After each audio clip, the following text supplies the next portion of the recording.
वराह अवतार को स्मरण करो, भगवान विरूपाक्ष को नमन करो, भगवान विरूपाक्ष को नमन करो, देखो फिर नजर क्या आता है। जी हाँ दोस्तों, यह विजयनगर की पताका है जिसकी बड़ी स्वर्णिम गाथा है, जिसकी बड़ी स्वर्णिम गाथा है। नमस्कार दोस्तों, आप हैं igniting minds with doctor JP Dalal के साथ, और आज आप एक खास कार्यक्रम देख रहे हैं, विजयनगर साम्राज्य, Vijayanagara empire, the city of victory. जी हाँ दोस्तों, मध्यकालीन भारत का एक ऐसा साम्राज्य है जिसके आसपास, जिसके चारों तरफ आप देखेंगे कि उस समय का जो मुस्लिम जो आक्रमणकारी थे, मुस्लिम जो आक्रांता थे, बाहर की जो फोर्सेस थी, अरब की जो फोर्सेस थी, 712 में सिंध की विजय के बाद लगातार अटैक्स होते हैं। आप सबको पता है, महमूद गजनवी, मोहम्मद गोरी, और उसके बाद जो दिल्ली सल्तनत, और ओवरऑल अगर आप देखें तो लगातार जो वो अटैक्स भारत पर हो रहे थे, और भारत की आपसी फूट के कारण ये विदेशी आक्रांता यहाँ पे फायदा उठाते थे। ऐसे में एक हिंदू साम्राज्य का, एक अपने भारतीय साम्राज्य का न केवल गठन होना बल्कि चरम पे जाना अपने आप में बहुत बड़ी बात थी। विजयनगर साम्राज्य की अगर हम गहराई से इसका अवलोकन करें तो 1800 ईस्वी में कॉलिन मैकेंजी, जो कि भारत के पहले सर्वेयर जनरल ऑफ इंडिया थे, first surveyor general of India was Colin McKenzie, जो ब्रिटिश ईस्ट इंडिया कंपनी के एक अधिकारी थे। उन्होंने हम्पी नामक नगर की खोज की। अब ये जो हम्पी नगर था, ये बेसिकली पंपा देवी, जो यहाँ के लोकल विजयनगर की जो लोकल स्थानीय देवी थी, उसके नाम पे हम्पी शहर का नाम पड़ा था। तो ये जब खुदाई में आगे गए और जब रिसर्च आगे हुई, एग्जीबिशन आगे हुई, तो एक बहुत बड़ा शहर निकल के आया जिसे विजयनगर शहर के नाम से जाना गया।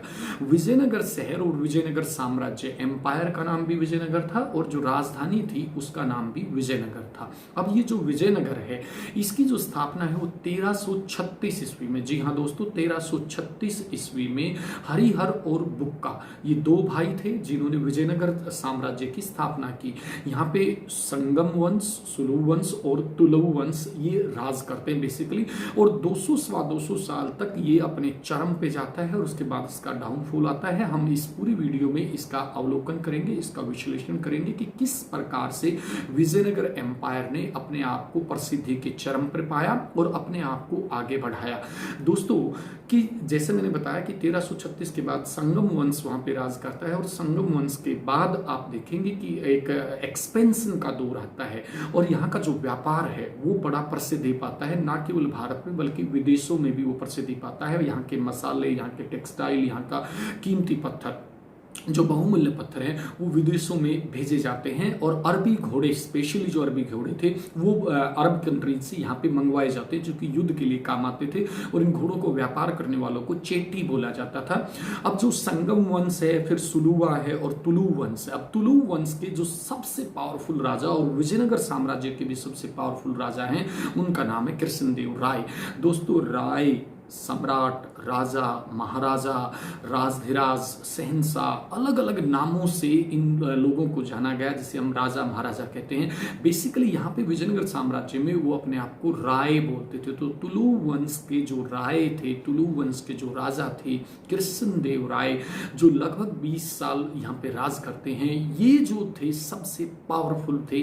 इन्हें क्रेडिट जाता है कि बहुत सारे मंदिरों का निर्माण करवाया इन्होंने, अपनी माता की याद में एक नागलपुरम, जो विजयनगर के साथ ही एक नया शहर भी बसाया, और कृष्णदेव राय ने तुंगभद्रा नदी के आसपास के क्षेत्र को, उड़ीसा के क्षेत्र को, बीजापुर के क्षेत्र को, बहुत सारे क्षेत्रों को जीता। 1529 में जब ये एक्सपायर होते तो उसके बाद जो है नायक विद्रोह कर देते हैं। यहाँ पे जो नायक का सिस्टम है वो बेसिकली बड़े बड़े लैंडलॉर्ड, बड़े बड़े जमींदार थे जिन्हें नायक बोला जाता था। और दोस्तों फाइनली अब 1336 मैंने बताया, 1336 से 1565 तक ये चरम पे जाता है, और कृष्णदेव राय की मृत्यु के बाद बेसिकली उसके बाद डाउनफॉल होना शुरू हो जाता है। और फाइनली जो बैटल ऑफ तालीकोटा है, बेसिकली उस बैटल ऑफ तालीकोटा में इसके विजयनगर के चारों तरफ के जो बीजापुर है, अहमदनगर है, गोलकुंडा है, उनकी जो ज्वाइंट फोर्सेज हैं, वो विजयनगर की फोर्सेज जो राम राय के नेतृत्व में, जो चीफ मिनिस्टर थे उस समय में, उसके नेतृत्व में लड़ती हैं, और वो हार जाते हैं। और 1565 के बाद दोस्तों इस शहर को जबरदस्ती नेस्तनाबूद कर दिया जाता है, मिट्टी में मिला दिया जाता है, उजाड़ दिया जाता है, जिसके कई सौ साल बाद इसे दोबारा खोजा जाता है, पता किया जाता है। जो अमरनायक प्रथा थी विजयनगर की, वो राजा को भेंट देते थे। और ये एक बेसिकली जो शहर था, इस शहर की जो विशेषता थी, सबसे खास विशेषता, उनके ऊपर बात करेंगे हम। 5-7 ऐसी विशेषताएं जो विजयनगर शहर और इसके साम्राज्य में जितने शहर थे उनकी विशेषताएं थी, वो बात करेंगे। सबसे पहली बात थी वाटर मैनेजमेंट। इनका जो पानी का जो मैनेजमेंट था दोस्तों बहुत जबरदस्त था। उस समय जो है पाइपलाइन का होना, उस समय पाइप को चैनल के माध्यम से एक जगह से दूसरी जगह भेजना, और प्राकृतिक जो धाराएं थी उसमें से फिर आर्टिफिशियल वे से सिटी तक पानी को लाना, this was something amazing at that time as far as water management is considered. The second thing was fortification, that is किलाबंदी। मतलब किलाबंदी जो थी इनकी जबरदस्त थी। अब्दुल रज्जाक तो यहां तक लिखते हैं कि 7 लेयर थी। जो मध्यकालीन यात्री भारत में आते हैं, 7 लेयर थी, 7 तरह की सुरक्षा थी, और किलेबंद क्षेत्र के अंदर खेती करते थे। दोस्तों ये बड़ा ये क्वेश्चन पूछा जाता है एग्जाम्स में, बोर्ड एग्जाम्स में और यूपीएससी में भी, कि किलेबंद क्षेत्र के अंदर खेती क्यों करते थे। Very simple, very scientific, they were very advance, they were very mature, that's why they were doing. कि भारी आक्रमण हो जाए और दुश्मन की सेना अगर वहां पे डेरा भी डाल ले तो एटलीस्ट जो बफर लाइन है, जो बफर स्टॉक है, जो मेन स्टॉक है, खाद्य आपूर्ति किसी भी कीमत पर ना रुके, इस वजह से ये किलेबंद क्षेत्र के अंदर ही खेती करते थे। फिर दोस्तों यहाँ के जो रोड थे वो बहुत अच्छे से बने हुए थे। शाही केंद्र जो था उसके अंदर 60 मंदिर थे। आप ये देखो, इसीलिए इसे मंदिरों का शहर भी कहा गया है। 60 मंदिर वहां पे थे। फिर दोस्तों यहाँ पे एक बड़ा जबरदस्त एक चबूतरा मिला जिसे महानवमी डिब्बा के नाम से जाना जाता है। ये महानवमी डिब्बा जो है, इसका जो बेस था वो 11,000 स्क्वायर फीट का था और 40 फीट इसकी हाइट थी। दोस्तों जो नवरात्रि का टाइम है, दुर्गा पूजा का टाइम है, दशहरे का टाइम है, ऐसा माना जाता है कि उस समय यहाँ पे एनुअल फीस्ट होते थे, कल्चरल फीस्ट होते थे, और पूरे साल के जो है बेस्ट आयोजन महानवमी डिब्बा पे किए जाते थे विजयनगर साम्राज्य में। दशहरा के आसपास का जो सीजन होता है भारत के अंदर, जो सितंबर अक्टूबर का जो सीजन होता है, उस सीजन में यहाँ पे बहुत हाई लेवल पे, हाईएस्ट लेवल पे या स्टेट लेवल पे, या आप कह सकते हैं कि सेंट्रल लेवल पे सेलिब्रेशंस होते थे। इसके अलावा दोस्तों बहुत सारे महल होते थे। विजयनगर साम्राज्य का जो शाही केंद्र था उसमें कमल महल है, हजार राम मंदिर है, और उसके अलावा राजा जो थे वो देवता और जो मंदिर थे, राजा अपने आप को देवता से जोड़ते थे और मंदिरों से जोड़ते थे, मंदिर बनवाते थे। दोस्तों इसमें भी एक पॉइंट है, आप पूरी दुनिया का इतिहास उठा ले, जहां जहां पे राजा महाराजा हुए हैं, इन्होंने अपने आप को धर्म से जोड़ा है, देवता से जोड़ा है, सन से जोड़ा है, मून से जोड़ा है, सूर्य से, चंद्रमा से, प्रकृति से जोड़ के राजाओं ने अपनी शक्ति को बढ़ाया है। पूरी दुनिया के इतिहास में ऐसा हुआ है।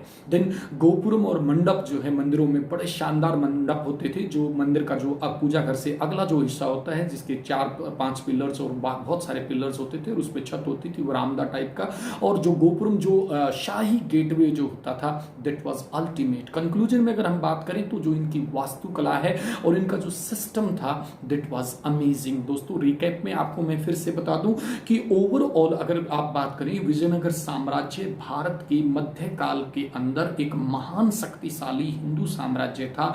जिस समय इस्लाम के आक्रमण भारत पर हो रहे थे, विदेशी आक्रांताओं के आक्रमण भारत पर हो रहे थे, उस समय 1336 से 1565, मतलब लगभग 200 साल। और उस बीच में 1498 में आपको पता है पुर्तगाली भी आ जाते हैं, देन ब्रिटिश, फ्रेंच और यूरोपियन भी आ जाते हैं। इन सब के बीच में 200 साल तक लगातार एक ऐसा साम्राज्य जिसके बारे में बहुत कम पढ़ाया जाता है, बहुत कम बताया जाता है, और जो साम्राज्य अपने बलबूते पर आसपास के क्षेत्रों में विकसित हुआ और अपने वाटर मैनेजमेंट की वजह से, फोर्टिफिकेशन की वजह से, टेम्पल्स की वजह से, आर्किटेक्चर की वजह से, अपने रिलीजियस बिलीफ्स की वजह से, दैट वाज वेरी स्ट्रॉन्ग। और Krishnadeva Raya in particular was very powerful. और अगर हम विजयनगर साम्राज्य को सम अप करें तो दोस्तों मैं लास्ट में इतना ही कहूंगा कि तेनाली राम जैसे महाकवि, कृष्णदेव राय जैसे महारथी, भागवत जैसे नर्तक, हम्पी जैसे स्मारक, इन सब का विजयनगर साम्राज्य से नाता है, जिसकी भारतीय इतिहास में रही ऊंची पताका है, ऊंची पताका है। धन्यवाद दोस्तों।